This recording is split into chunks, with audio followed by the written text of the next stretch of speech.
शान्ताकारं भुजगशयनं पद्मनाभं सुरेशं विश्वाधारं गगनसदृशं मेघवर्णं शुभाङ्गं लक्ष्मीकान्तं कमलनयनं योगिध्यानगम्यं वन्दे विष्णुं भवभयहरं सर्वैकाक्षं विष्णुं वन्दे सर्वलोकैकनाथं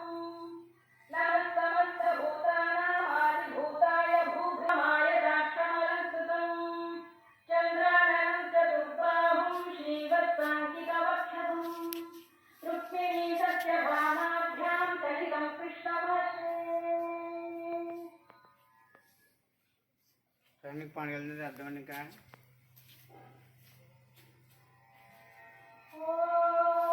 क्रमः अनुत्तमो दुराधक्षकृतज्ञकृतिरात्मवान्